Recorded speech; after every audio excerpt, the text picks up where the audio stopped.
Hello everyone, good morning, welcome back JK study classes. I hope से लोग अच्छे होंगे, स्वस्थ होंगे, मस्त होंगे। आप सभी को राधे राधे। देखिए, एक क्वेश्चन है क्लास 7 का, बहुत ही अच्छा क्वेश्चन है, ठीक है।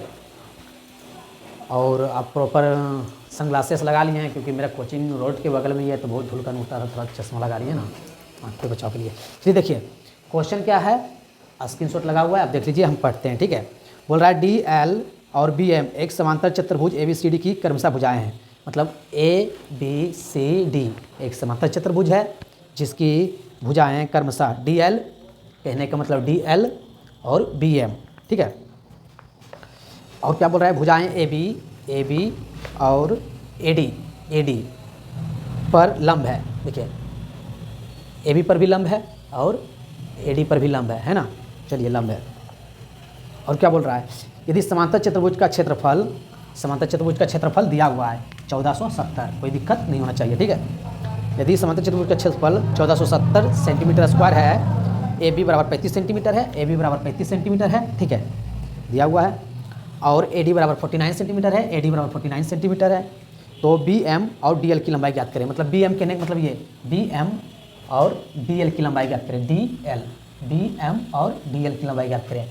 तो हमें निकालना है क्या चीज़ का, डी एम की लंबाई और दूसरा बोल रहा है क्या, डी एल की लंबाई। दो चीज़ निकालना है, ठीक है। दोनों को बारीकी से निकालेंगे और बहुत अच्छी तरीक़ा से निकालेंगे, ठीक है।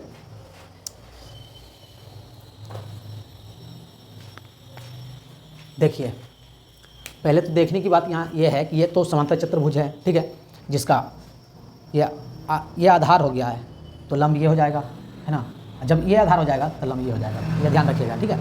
चलिए आइए क्वेश्चन पे, सॉल्यूशन में लिखेंगे क्या, समांतर चतुर्भुज का क्षेत्रफल बराबर लगाएंगे क्षेत्रफल का फॉर्मूला, क्योंकि क्षेत्रफल दिया हुआ है ना, तो लगाएंगे समांतर चतुर्भुज का क्षेत्रफल बराबर आधार, शॉर्ट में लिख देते हैं, ठीक है, आधार गुना ऊंचाई, आधार गुना ऊंचाई, शॉर्ट में लिख दिए, कोई दिक्कत नहीं होना चाहिए। अब देखिए क्षेत्रफल कितना दिया हुआ है, 1470 सेंटीमीटर स्क्वायर। अब यहाँ पे ध्यान देने की बात है कि अगर इसका लंबाई हमको ज्ञात करना है तो ये आधार हो जाएगा, ठीक है। ये क्या हो जाएगा, आधार, क्योंकि ये लंब है तो ये आधार हो जाएगा, है ना, 35 सेंटीमीटर।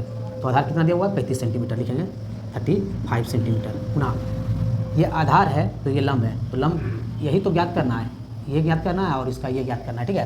तो डी एल पहले ज्ञात कर लेते हैं, डी एल, तो डी एल नहीं मालूम है तो डी एल का डी एल लिख देते हैं, ठीक है। तभी ना पता चलेगा कि डी एल क्या है और बी एम क्या है ना। पहले डी एल निकाल रहे हैं, ठीक है।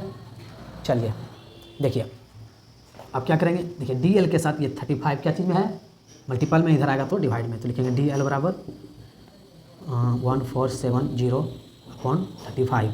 यहाँ तक किसी को तो दिक्कत नहीं होना चाहिए, है ना। अब क्या करेंगे, काट देंगे।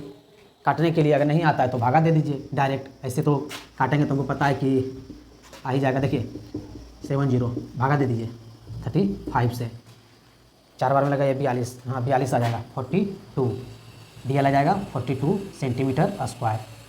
नहीं, सेंटीमीटर स्क्वायर नहीं आएगा क्योंकि लंबाई है तो सेंटीमीटर ही आएगा। ये डी एल की लंबाई निकल गया, ठीक है। अब निकालेंगे क्या चीज़ का लंबाई, बी एम की लंबाई, क्या, बी एम की लंबाई, ठीक है। तो बी एम की लंबाई निकालने के लिए हम बी एम वाला काम करेंगे। देखिए, अब ये बताइए, फिर से लगाएंगे समांतर चतुर्भुज का क्षेत्रफल, ठीक है। समांतर चतुर्भुज का, ये चतुर्भुज लिखा हुआ, ठीक है, का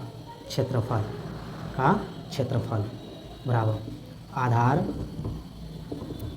गुना ऊंचाई।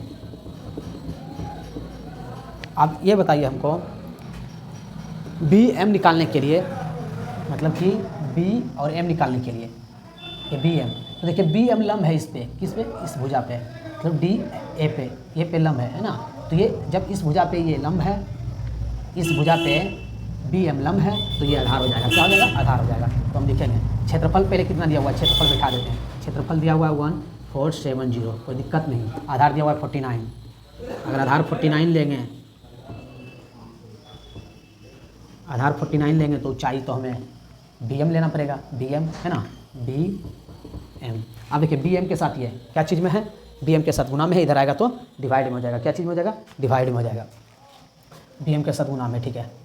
तो हम यहाँ लिखेंगे बी एम के साथ गुना में, तो बी एम बराबर 1470 अपॉन 49, ठीक है। देखिए डिवाइड दीजिएगा तो लगभग 30 बार में कट जाएगा, क्योंकि हम बनाते बनाते हमको याद हो जाता है, ये 30 बार में कट जाएगा, ठीक है। तो हम बी एम बराबर लिखेंगे 30 सेंटीमीटर। अब देखिए डी एल बोला था, डी एल निकाल दिए, डी एल निकल गया है, बी एम बोला है, डी एम भी निकाल दिए हैं। इतना करने के बाद मेरा क्वेश्चन का आंसर सही हो जाएगा। आई होप सभी लोग को समझ में आया होगा। अगर समझ में आया तो वीडियो को शेयर कीजिए। बहुत बहुत धन्यवाद।